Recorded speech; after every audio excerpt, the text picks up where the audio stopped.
You know, right now, as you're listening to this, there's a battle happening inside your brain. It's a quiet tug of war, a little calculation happening in the background, weighing whether to stay focused here or to just flick over to something easier. This invisible fight is happening all day, every day, and it's quietly wrecking our ability to do deep, meaningful work. But what if we could flip the script on that? I mean, what if that same exact brain circuit that pulls you toward distraction could be rewired to make you crave a challenge? Now, this isn't some fluffy self-help jargon. This is based on real neuroscience. We're about to break down exactly how to make discipline feel as compelling, maybe even as addictive, as your favorite distraction. So if you've ever felt like you're losing the battle for your own focus, I want you to hear this loud and clear. It is not a personal failure. It is a biological one. Your brain is, quite literally, being hacked. Think about it this way. At its core, your brain is an ancient survival machine. It's been fine-tuned for thousands of years to do one thing really well: conserve energy.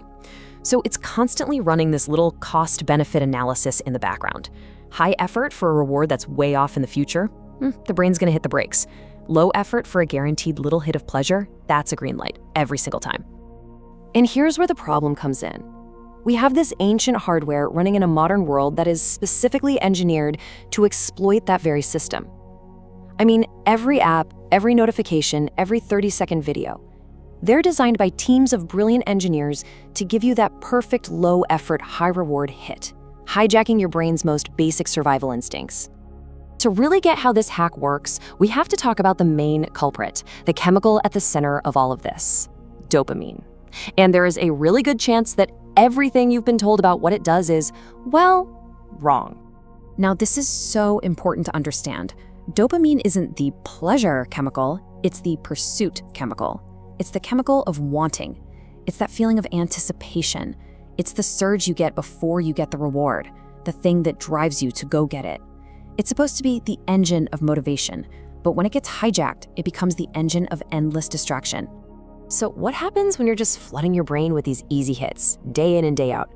Well, your brain is smart. It tries to protect itself through a process called downregulation.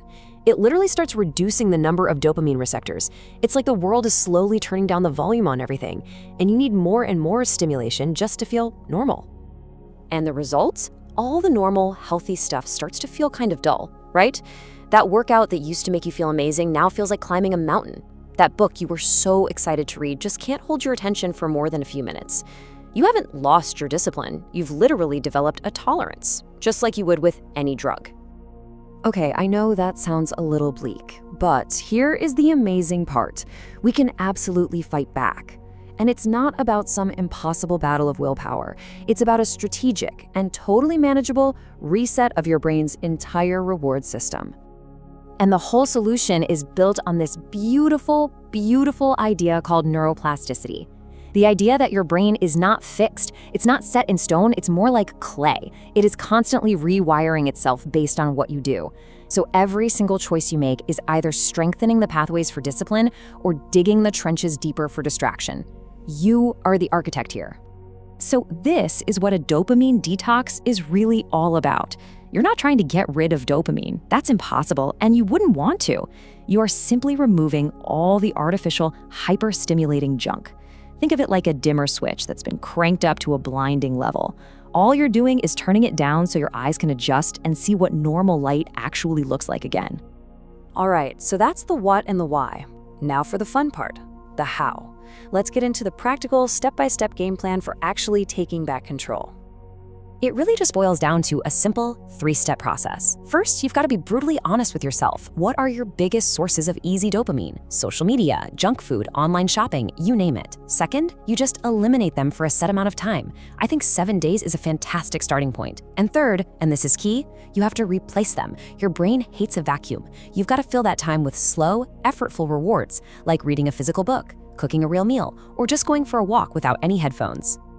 Now, I've got to give you a heads up. The first few days of this are probably going to be pretty tough, and this is honestly where most people give up, but it's so important that you understand what's happening in your brain. This is a huge mindset shift you have to make. That feeling of boredom, of restlessness, of being super irritable, that is not a sign that you're failing. It is a sign of success. It's withdrawal. It's the actual physical sensation of your brain reorganizing itself.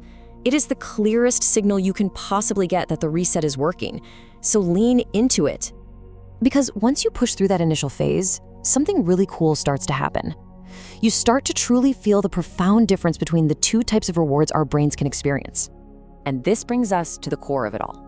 You've got pleasure on one side, it's immediate, it comes from the outside, it's effortless. But man, is it fleeting. And then you have satisfaction. It's the total opposite. It's delayed, it comes from within, it requires effort, but it is deep and it is lasting. Our modern world is designed to sell us an infinite supply of cheap pleasure, and it leaves us absolutely starving for real satisfaction. And here is the secret that the people who design our distractions really don't want you to know. The satisfaction you earn from actually overcoming a challenge releases a far more powerful and sustainable cocktail of rewards in your brain than any cheap dopamine hit ever could. Every time you choose effort over ease, you are physically strengthening the parts of your brain that are responsible for focus and long-term success. Now, a reset is incredibly powerful, but this is not a one-time fix. The goal here is to build systems that make discipline your new default setting, not something you have to constantly fight for. You have to design your environment for success. Your willpower is a finite resource. It's like a battery that runs down. So stop relying on it. Make your desired behaviors the path of least resistance. Delete the apps, put your phone in another room, lay out your gym clothes the night before. Make the good choices easy and the bad choices hard. And by the way, this goes for your social environment too. The people you spend time with are constantly tuning your dopamine baseline. If you surround yourself with people who value deep focus and doing hard things, you'll find that their habits start to become your habits. It's contagious. So where do we begin? Not with some massive, overwhelming life overhaul. We start with a single, manageable number, 7. So here's my challenge to you. I want you to make one decision right now. Identify your single biggest source of empty dopamine, your number one crutch, and commit to removing it for just 7 days. That's it. Just notice what happens. Feel your brain rewiring itself in real time. Because once you feel that shift, you'll never want to go back.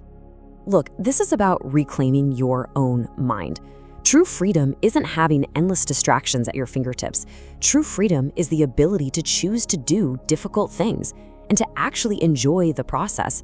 Your brain is ready to be rewired. The only question left is, are you ready to do it?